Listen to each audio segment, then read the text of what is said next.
Meus amigos, hoje finalmente eu vou ter a oportunidade de mostrar por que eu gosto tanto do Cruze de segunda geração. E essa aqui é um exemplar ano 2017, o primeiro ano dessa geração na versão LT. Tem 135 mil quilômetros e eu vou mostrar para vocês como está o estado de conservação desse carro.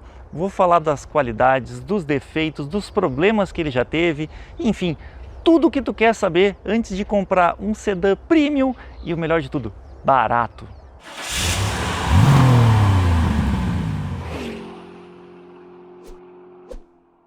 Lançado em 2012 aqui no Brasil com a dificílima missão de substituir o famoso Vectra, um carro que os brasileiros amavam desde a metade dos anos 90, o Cruze ele foi um carro de desenvolvimento global. Ele não foi projetado pela matriz brasileira ou americana ou Alemanha, não, ele teve um pouquinho de cada um. Inclusive uma das montadoras, uma das fábricas que colaborou no projeto da primeira geração do Cruze foi a extinta Daewoo, aquela montadora asiática que pertencia ao grupo da Chevrolet e que depois acabou sendo fechada, né? Bom, enfim, o fato é que o carro foi vendido em praticamente todos os países onde a Chevrolet atua, principalmente nos Estados Unidos, onde ele era vendido não com a mesma proposta que aqui no Brasil. Ele não era um carro premium lá, ele era um carro de entrada.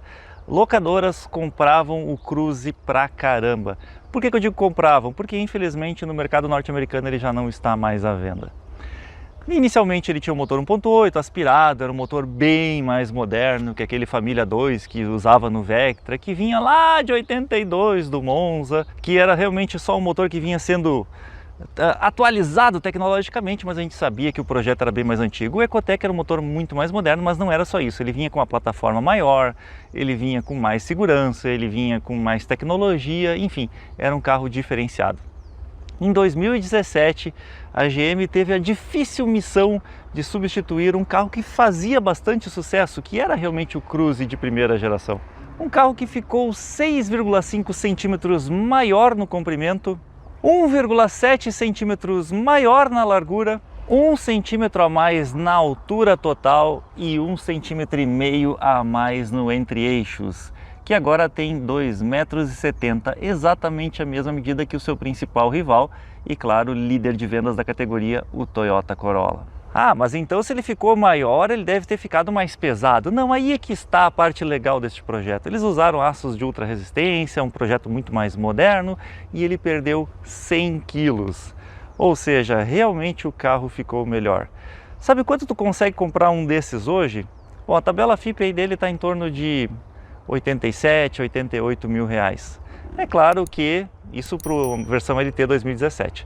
É claro que depende muito da região onde tu tá e tudo mais, mas assim, eu vou dar uma barbada para vocês. Acompanhe os nossos classificados que acontece toda quinta-feira, eventualmente na quarta, que sempre tem um Cruze anunciado com uma boa oferta, descontos maravilhosos. Vocês vão ver que esse carro aqui é realmente muito bom. E quando tu encontrar o Cruze com a melhor oferta possível, não se esqueça, peçam a ajuda de um especialista para fazer aquela vistoria completa e garantir que o carro está em condições. Apesar de ser um carro muito robusto, vocês sabem, né?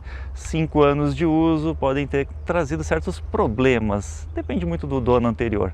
E para isso ninguém melhor do que o Marlon da empresa Carro Favorito, um cara que já encontrou alguns carros para mim, já fez avaliações dos carros do Gustavo e de milhares de pessoas aqui no canal. É realmente uma pessoa muito competente que faz as vistorias dele aqui no Rio Grande do Sul, mas agora tem parceiros espalhados pelo Brasil inteiro. Sabe o que é legal? Se tu é de São Paulo ou de qualquer outro estado que não seja daqui e encontrar um carro à venda no Rio Grande do Sul, eu garanto para ti, pode contratar o serviço dele, que ele avalia para ti, vai te dizer se o carro realmente é bom e inclusive bota na cegonha, vai chegar certinho na tua casa. Quer coisa melhor? Não tem, né? Mas já que eu falei antes da motorização da primeira geração, eu sou obrigado a começar por aqui. Olha só que legal, não tem aquele negocinho para levantar, né? É, meus amigos, quando eu fui abrir, eu tive que puxar 2 vezes a alavanquinha lá dentro e ele já destrava automaticamente o capô. Mas é claro, mantiveram a varetinha, que eu sei que muitos haters não vão gostar, né? Apesar de que a maioria das pessoas nunca vai precisar abrir o capô do seu motor. Bom, vamos lá. Esse motor aqui, ele é diferente daquele outro, que era um 1.8 aspirado, que tinha 140 cavalos a gasolina e 144 a etanol. Ele agora é o 1.4 turbo, de injeção direta, de uma família similar, né? Também é considerado Ecotec, mas é um projeto muito mais moderno. Ele tem corrente de comando, duplo comando de válvulas, então não precisa te preocupar com correia dentada, injeção direta. E aí muitas pessoas ficaram se questionando na época, pô, será que isso aí vai durar? E aí eu vou dizer para vocês, com base nesse carro e com base em vários outros carros que eu já vi de amigos meus. Se tem uma coisa que eu nunca vi estragado, foi bico injetor do Cruze, o injetor direto.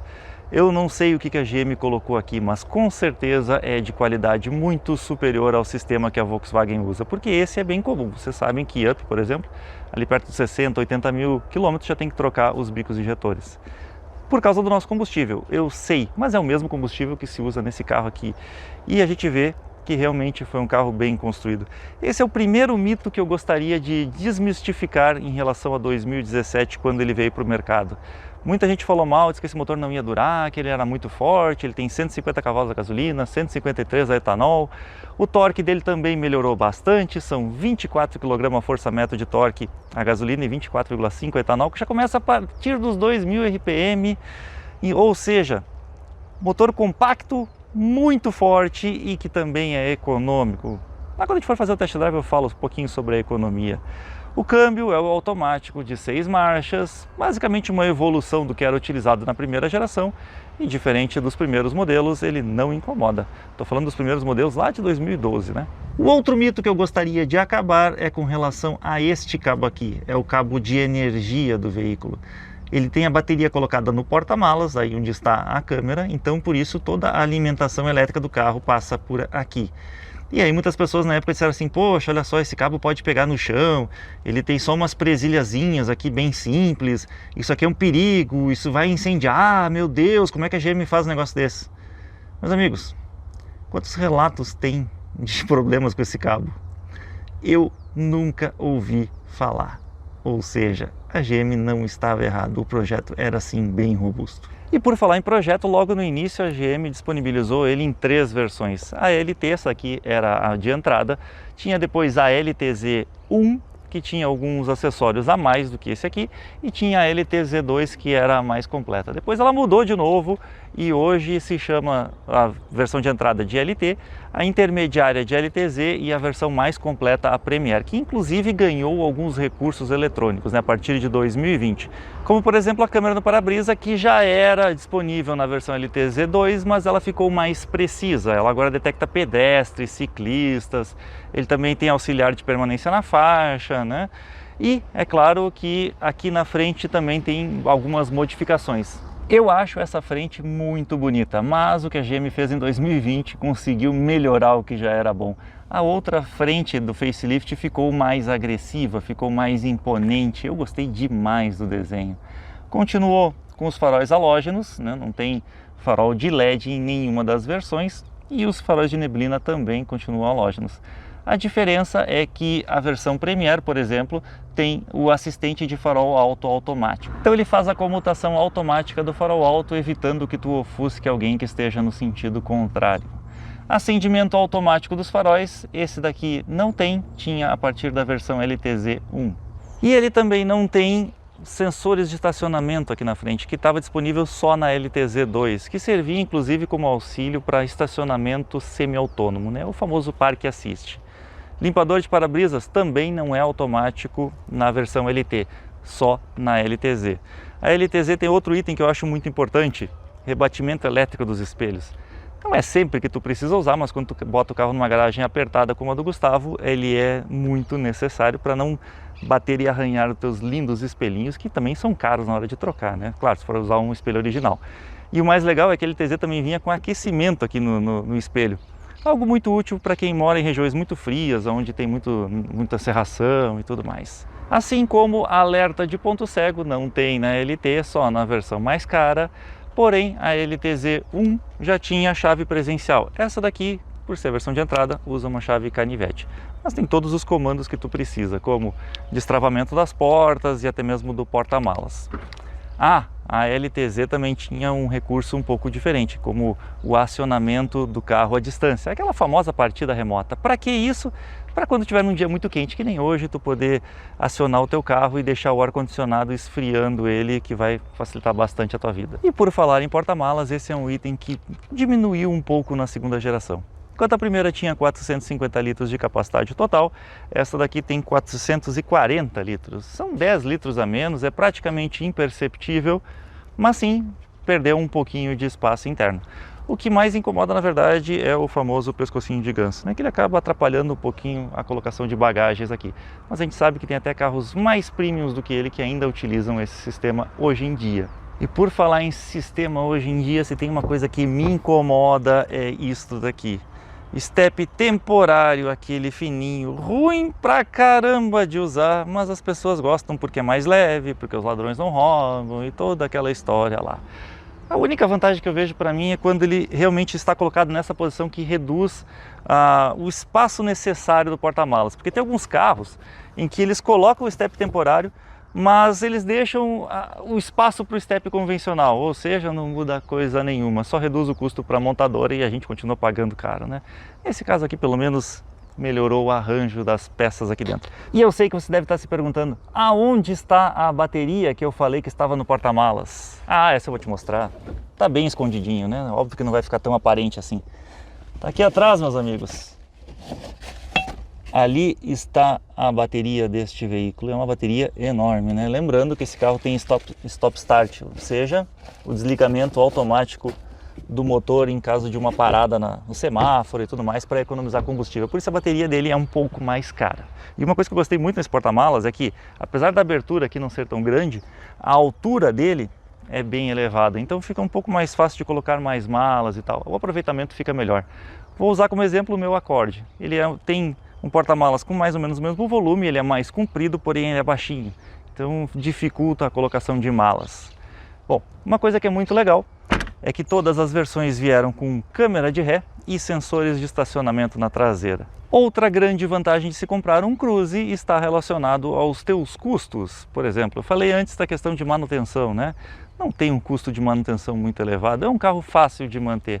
Mas um custo que muita gente anda se preocupando hoje em dia é o custo do seguro. Afinal de contas, em 2022, os seguros dispararam, eles são em torno de 60% mais caros.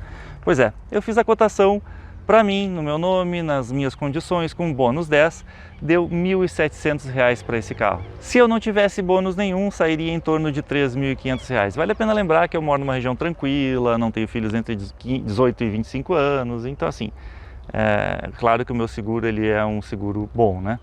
Mas é claro também que eu fiz numa corretora excelente. A Clauê Corretora tem mais de 10 anos de experiência, trabalha com as melhores marcas de seguros do Brasil e o melhor de tudo, eles têm um atendimento impecável. Eles realmente são muito atenciosos, te explicam tintim por tintim, tiram todas as suas dúvidas. Sabe o que é melhor ainda? Tem um desconto exclusivo para ti que é inscrito aqui do canal. Faça teu cadastro lá no site, quando eles entrarem em contato contigo para te passar a cotação, diz que tu é inscrito daqui que tu vai ter o teu descontinho especial. Muitas pessoas aproveitaram e continuam aproveitando este benefício. Bom, vamos lá. E essas rodas, Felipe? Sim, elas são de 17 polegadas, mas a versão LT originalmente não vinha com esta cor cinza mais escuro. Isso só estava disponível na versão LTZ 2.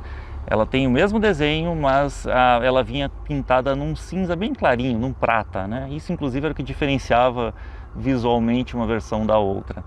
Todos eles vieram com freio a disco na traseira, porém a suspensão traseira é do tipo semi-independente, ou seja, aquele eixo de torção, uma suspensão mais simplificada. E assim como eu falei antes que ele nunca teve faróis de LED, sempre foram halógenos, ele também nunca teve teto solar. Apenas a versão hatch, o Sport 6, tinha teto solar, sim. Inclusive tem até hoje, né, que ainda está à venda a versão RS com teto solar. Já a versão sedã, nem no mais caro, nem no Premier foi disponibilizado com isso. Por quê? Eu realmente não sei. Mas se vocês lembrarem que o Corolla só foi começar a ter teto solar como opcional a partir de 2020, eu acho que a gente entende que o consumidor dessa categoria não era tão interessado assim, né? E eu queria também mandar um abraço para o nosso amigo Eliseu, o dono deste carro, que nos emprestou, deu a oportunidade de, poxa, 5 anos depois que eu gravei um Cruze muito similar a este na época do seu lançamento, agora eu estou podendo mostrar o que realmente aconteceu com o carro ao longo desses milhares de quilômetros rodados, né? Bom, o que é mais legal, vocês estão vendo que a pintura dele está realmente espetacular, brilhando como nunca. Meus amigos, o Eliseu leva o carro lá na Tuyo Car Detail, aquela empresa que é muito mais que uma lavagem, uma estética automotiva, e obviamente ele fez também a proteção da pintura, ele fez uma vitrificação. Ele estava no interior visitando os parentes, a família, estava podre, sujo de barro. O Tuyo, quando foi lavar, passou uma aguinha por cima e deixou o carro 0 km, novinho assim como vocês estão vendo. Por isso eu recomendo, seja o carro 0 km ou usado, vale a pena fazer a vitrificação. Eu não tinha feito até comprar a Commander e hoje os meus carros todos praticamente têm. Por que eu digo praticamente tem? Porque a Miura ainda está na pintura, quando ela sair vai receber a vitrificação e o Puma está lá no Dorival fazendo o motor, então vai demorar um pouco, né? Bom, agora eu convido vocês a entrar aqui dentro e conhecer um pouquinho melhor como é que é a vida a bordo dentro desse sedã que eu adoro. Vem comigo que eu vou tentar te explicar por que eu sou tão apaixonado por esse carro. E aí, Gustavinho? Exagero meu ou o carro é tudo isso mesmo? O carro é tudo isso, cara. Eu adoro ele, não sei porquê. Dificilmente a gente converge, né? Mas nessa vez aqui a gente convergiu forte nesse carro aqui, né? Significa que a gente dificilmente concorda, né? Concorda, isso. Cara, eu adoro esse carro. E aqui dentro ele não mudou tanto. Hoje em dia, externamente ele teve um facelift e tal, mas internamente ele continua igual. Então tu continua com um carro muito atual. E aí, por exemplo, o multimídia, beleza, hoje em dia ele tem um multimídia maior, mas aqui ele tem um multimídia de 7 polegadas, com o MyLink já com Android Auto e Apple CarPlay, ou seja, é um multimídia relativamente atualizado. Lembrando, é uma Link 3 esse aqui, né? Ou não, esse aqui é o 2. Esse é o 2 ainda. É o 2, agora que eu vi pela interface. Esse é o 2 ainda.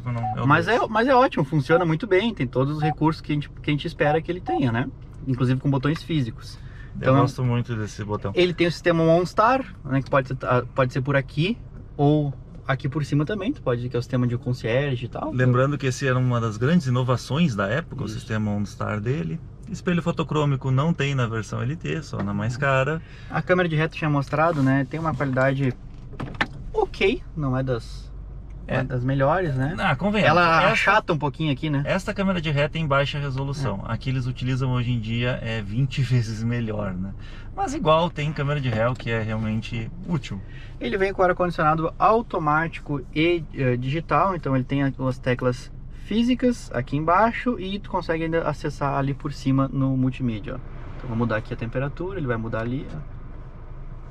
De uma zona só, de uma zona lembrando só, que não é 2 zonas, nem na versão mais cara. E o painel preciso desligar a luz quando eu chego nessa parte, então aqui. O painel ele é quase todo analógico, com aquele displayzinho no meio ali que tem algumas informações relevantes. Eu vou dizer que para a época ele era bem atualizado em informações e hoje em dia ainda é, né? Eu acho que tem praticamente tudo o que a gente gostaria de saber, inclusive a pressão dos pneus. O problema é que está em quilopascais, tem que achar um jeito de trocar para PSI.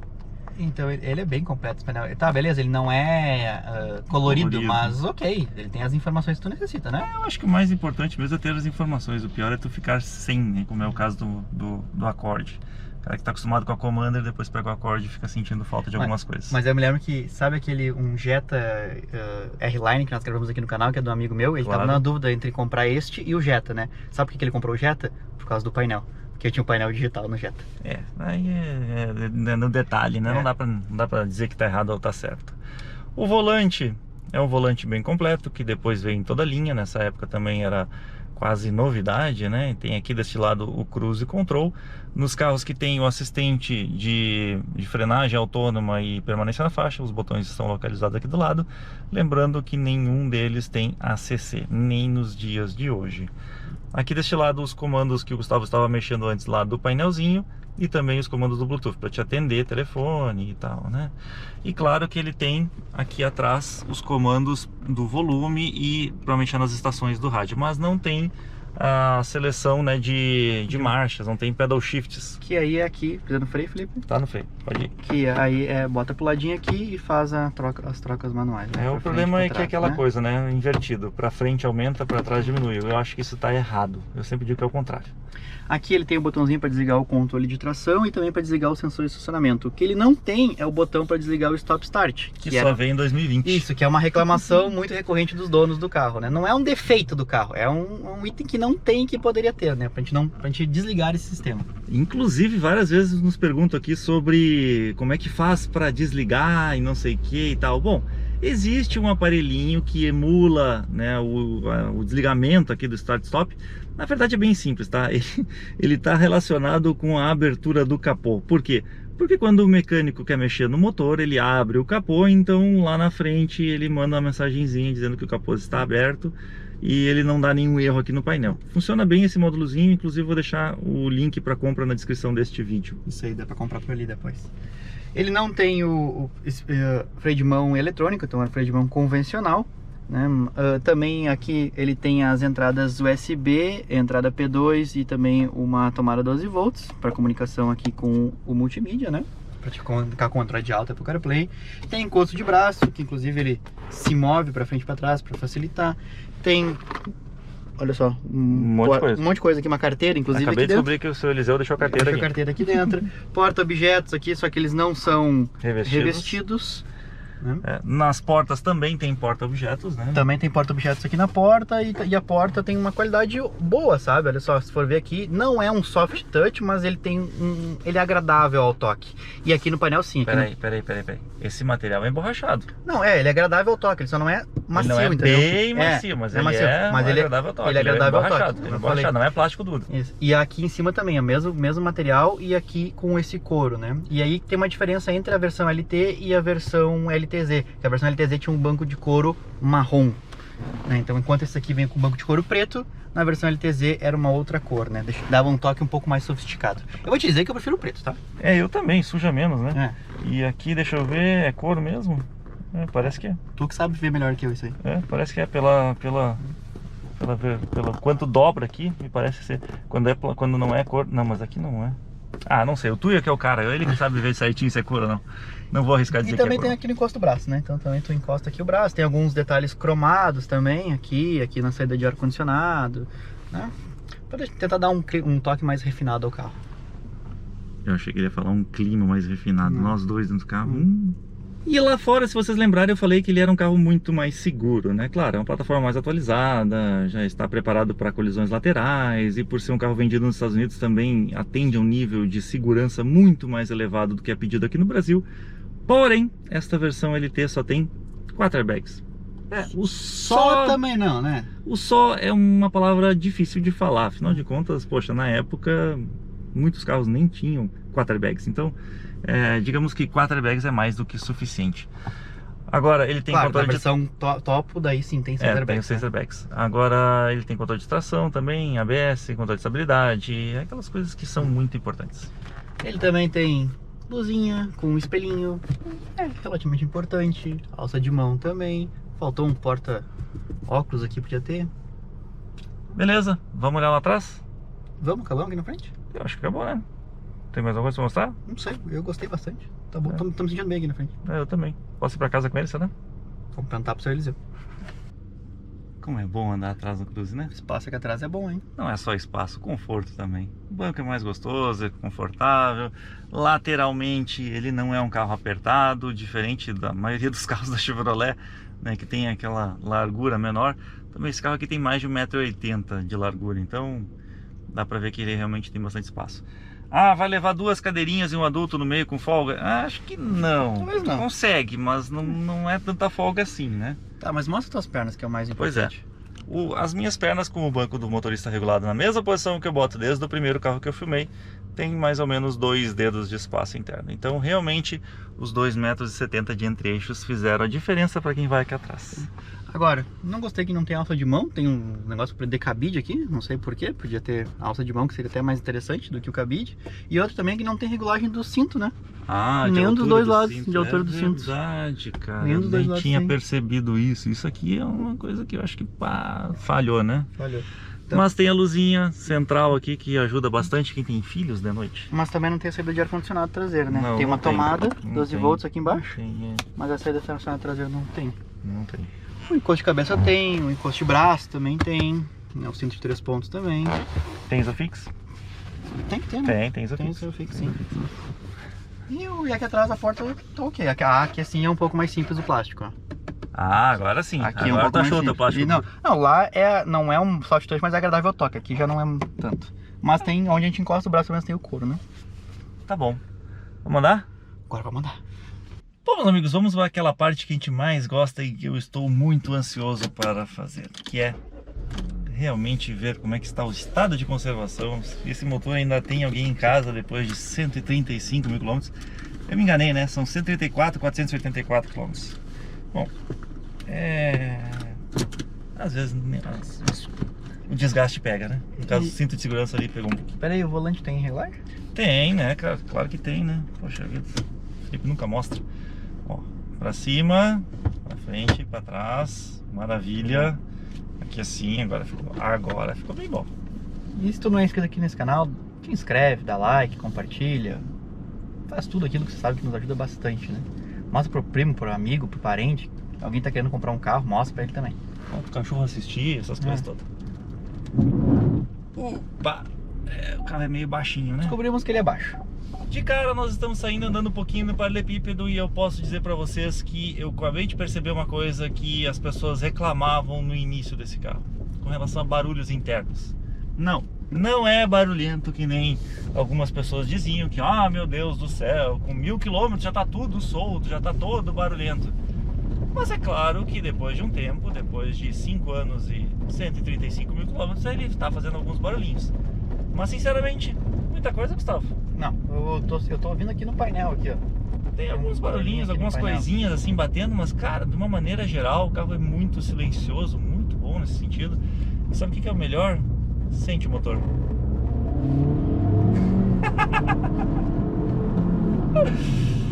E aí, Gustavo? E aí? Continua andando bem, capaz de tá andando melhor ainda. Agora soltou tudo já. Não sei se tá andando melhor, mas que tá andando muito bem, tá.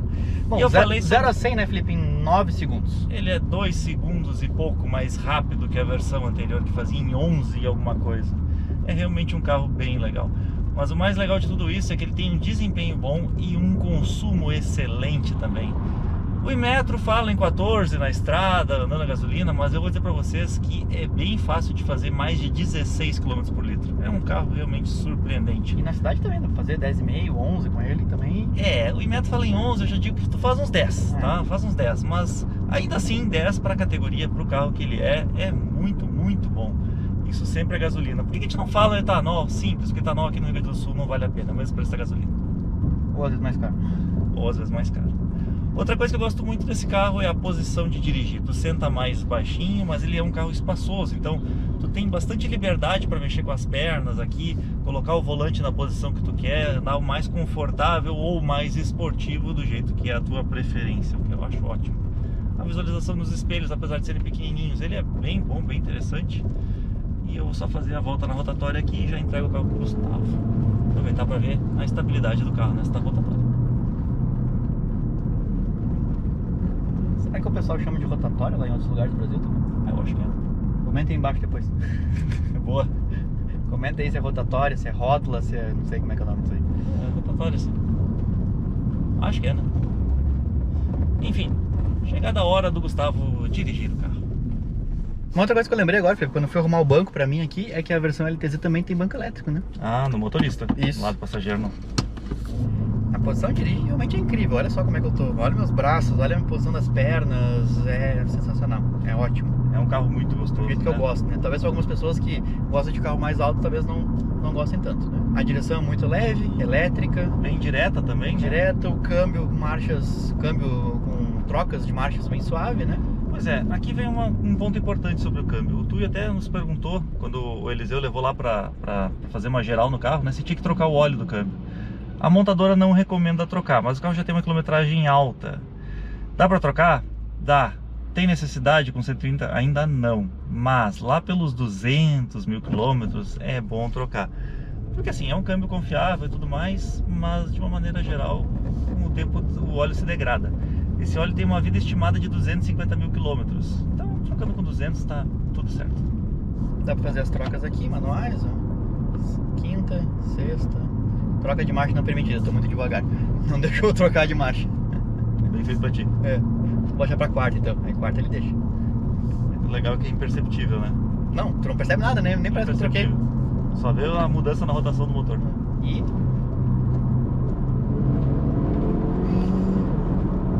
é muito bom. O melhor de tudo aqui, tipo, tá, beleza, o meu carro, o meu Fusion também tem um desempenho muito bom, até melhor que esse, claro, mas é muito gastador. Esse aqui não, esse aqui alinha muito bem desempenho com consumo. E o preço aquisitivo também muito bom, né, Gustavo? É ou não é? Não? O preço de aquisição desse carro é realmente interessante. Eu, sinceramente, eu gostaria de ter uma versão LTZ dessa época aqui, ou eventualmente uma Premier, né? Se conseguisse comprar um mais novo, né? Por causa de alguns recursos a mais que o carro tem. Mas essa versão LT, ela já vem muito completa. Ela já vem muito completa, é uma baita de uma compra. E como a gente está mostrando aqui para vocês, apesar de uma quilometragem alta, é um carro que resistiu muito bem ao tempo. Ao contrário do que muitas pessoas falaram na época do lançamento. E por isso eu fico muito feliz de 5 anos depois voltar a gravar esse carro e dizer assim: eu continuo gostando demais do Cruze. Um dia eu ainda vou ter o meu Cruze. Anotem aí, meus amigos, anotem. Eu preciso comprar um carro desses. É um carro muito legal. É mesmo. Mas provavelmente eu vou pegar uma Premier, como o Gustavo falou. Até porque vai demorar um pouco. Então até lá a Premier vai estar mais barata. Mas e aí, meus amigos? Conta pra nós. Vocês gostaram do carro? Vocês teriam um carro desses? Acham que realmente é um bom custo-benefício? Acham que realmente a minha paixão pelo Cruze se justifica? Olha, Felipe, eu nessa época, em 2017, pra mim, nem o Civic nem o Corolla eram pares pra ele. Agora, hoje em dia, em 2022, o Corolla eu achei que tá muito bom e o Civic, aquela versão Touring também eu acho muito bacana. É, mas aí continua aquela questão, o Cruze é mais barato do que os dois, né? Exato. E lembrando que em 2017 o Civic já era a geração dessa. É, mas ainda não tinha o Touring, eu acho. Tinha? Já tinha um Touring 1.5? Tinha Touring 1.5. Tinha, porque eu gravei também. Aquelas gravações toscas do início do canal. Só que era bem mais caro. 125 mil reais era o preço do Touring na época. Enfim. Bom, meus amigos, conta pra nós aí o que vocês acharam do carro. Vocês teriam, têm ou já tiveram um desses? Deixa aqui embaixo nos comentários. Valeu, galera. Valeu, pessoal. Finalmente trouxemos uma versão usada do primeiro ano do modelo novo. Horrível. Não, horrível. Acho que vamos ser um pouco mais românticos, assim, sabe? Tipo, vamos... Por que a gente gosta tanto desse carro? Carro que inspira. Solta o teu ar. Ah, o Chevrolet Cruze. Um carro que nós adoramos. Não. Essa emoção assim, tipo... É um carro que nós Pô, adoramos. mas eu não sei ser romântico. Vai lutar esgrima. Sabe de luz. Pertencia ao grupo da Chevrolet, que depois acabou sendo...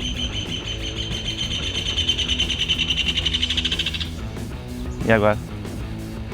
Gustavo, eu não ia falar, mas eu vou ter que contar esta. O Eliseu nos contou uma que eu achei bizarra. Ele tinha uma BMW 320 antes desse carro.